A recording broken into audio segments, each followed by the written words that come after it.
Good morning, everybody. It's Jamie with part two of my mental health journey. And this video is about decluttering and how I learned to throw stuff away. So, my son and I said, he's been helping me, and I'll do a little bit and then he'll bring it to me and say, Mom, what do you think? I must have angered the nerve demon in my leg yesterday because I did not sleep at all last night. I had to finally, about I think 4 o'clock, I had to sneak in my closet and try to be quiet so I wouldn't wake the hubs up and get the heat and pad out. And it eased up for a little bit and I fell asleep about 7:30. Oh, I was in so much pain, but I finally fell asleep about 7:30 this morning. And I woke up at 9:30 and it's still a little angry. But I'm going to try to get through some decluttering again today in the living room slash office area. I did change it around a little bit to where my desk is looking out the window and I get natural light. That's the reason why you see the glare in my glasses. But rearranging and throwing away stuff as you're rearranging a room or painting a room or just going in and doing a deep clean helps a lot. And I am so grateful for my youngest son who has helped me through this journey too. So he would tell me when I come across something, and I wrote it down. I write everything I want to talk to you guys down about, so I try to stay focused on the issues. He would keep telling me, Mom, if you haven't used it or seen it in 3 months, throw it away. And if I would say, I might need that later, he would say, trash it. Which, I'm learning to let stuff go. Things that people had gave me, I had the feeling that I needed to keep it and display it so if they ever come in, they would see it and say, oh, she really likes it, or stuff like that. But, all it was doing was putting me in a whirlwind tizzy, and I was in a chaotic disorganization place. Of course, you can hear Simon. Simon thinks I'm talking to him. Here he comes. He's got to come and see what I'm doing. So,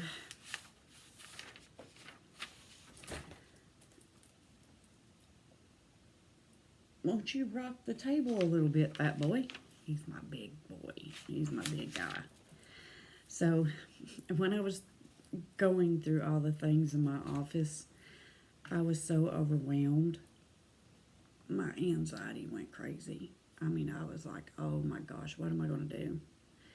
So, we went and got a big black trash bag. You all know the big black trash bags that everybody seems to... Never mind, I ain't going there. But anyway, when I was first married, every time my husband made me mad, the big black trash bags came out, and I had all of his clothes in it and had it sitting on the porch. So, never mind. So, I got to the bookshelf, and I went one shelf at a time, and getting rid of the things that I didn't need anymore, I kind of started getting excited, like wow, my bookshelf slash storage space is getting more room. And it was just such a proud moment when we got everything um, donated or trashed or give away or whatever, piles. I started feeling better. I was like, wow, what a feeling. I got rid of that. Why did I even have it for? So, the decluttering is a mind thing too. Your mind will always stay just in scrambles. And that is something that I'm working on, is trying not to be in scrambles. So anyway, guys, the things that were donated went to the second-hand shops that we have here in our town. I don't never use Goodwill. You go into Goodwill and it's like 10 times more than what you paid for it at the other store. But anyway, so we went inside.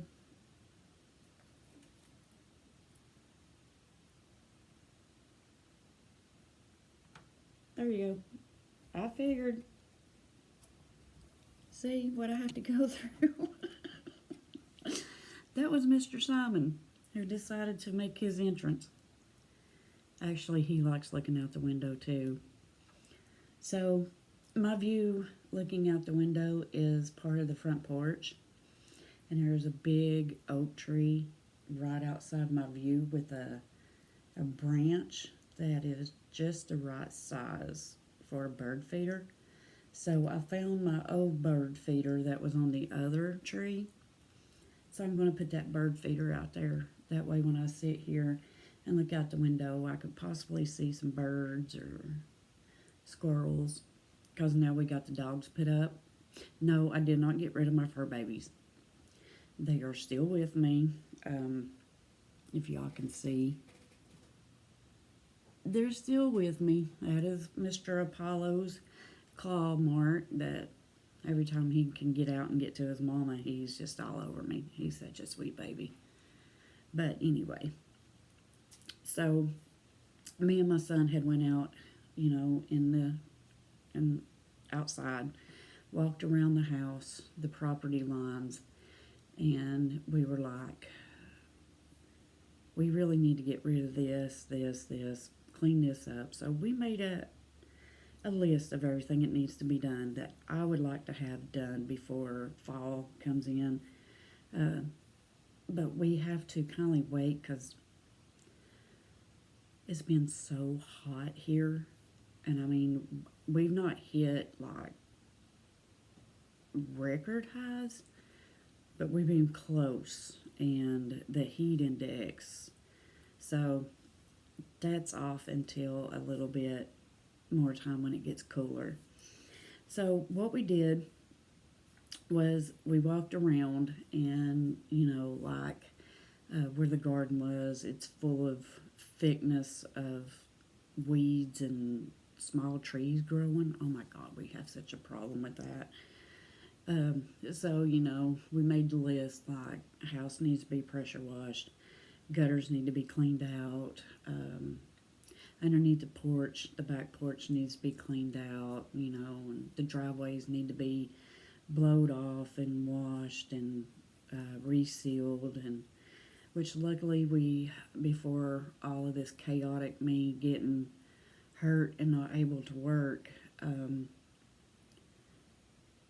we had already bought the stuff to seal the driveways, so that was a good thing. It's in the garage. Oh, the garages need to be cleaned and decluttered. But, it's one step at a time, and it'll take me some time. But I went and had the nerve conducting test done on my shoulder and this arm because I've been having such a hard time with it. But the doctor who done it is also the doctor who does my injections in my hip, and He said, you know, it's good, you know, as far as the nerves, you have no nerve damage in that arm. And I said, thank God, because usually if you have nerve damage, it's contributed to your neck, which I do have neck issues.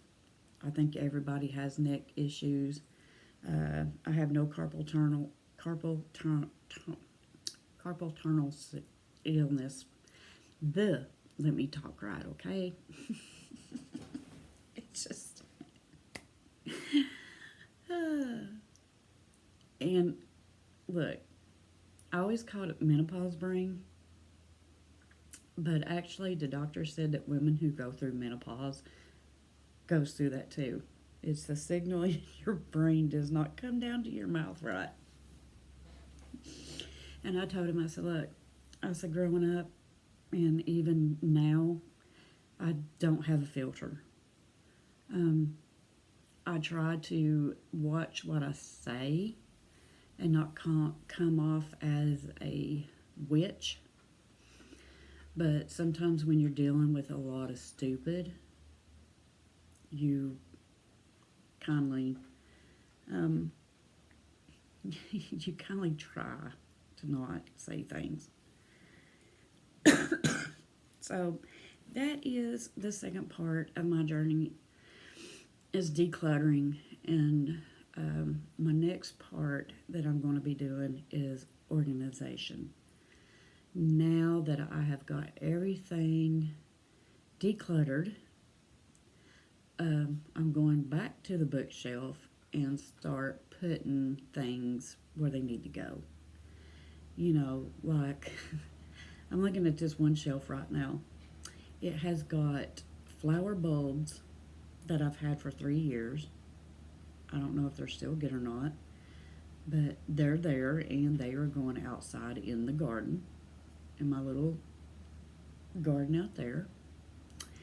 I have a Scooby-Doo tin with a coloring book, a poster, and some stickers. Then I have the 3-hole puncher, a box that I have no idea what is in it, thank you notes, and notebooks.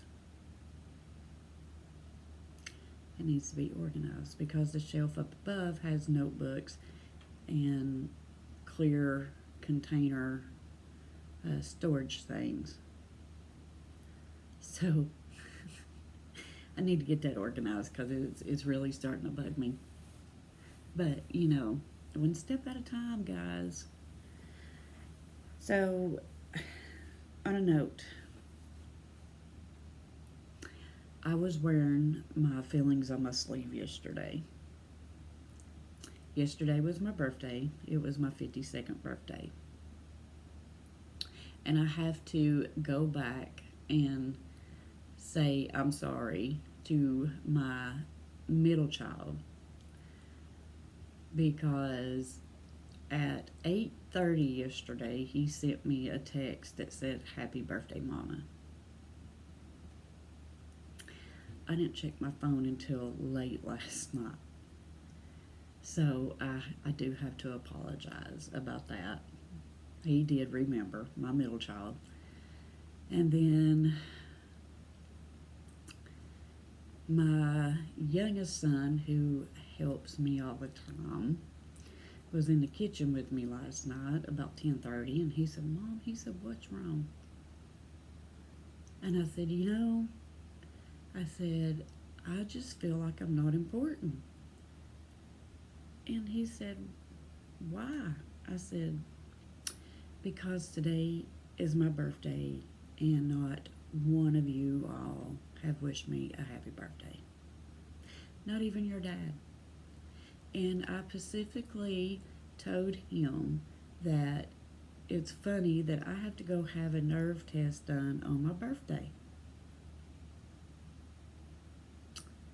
So when he came in from work, I said, I didn't mention my birthday. I figured, well, when he came in from helping his friend, I shouldn't say come in from work. He was out helping a friend, which he considers he's going to work. And I'm like, no, you're going to help a friend. But anyway, he came in and never said happy birthday or how you doing or how did the test go or anything. So I said, at least I don't have nerve damage in my arm. And he said, that's good, and walks away. Never, none last night. And my youngest one said, well, Mom, I thought your birthday was on the 16th. And I said, no, it's always been the 14th. So he walks away. And then my oldest one comes in. He got him another job with lawn care service, a different one. And he comes in and he opens the door and he says, happy birthday, Mom.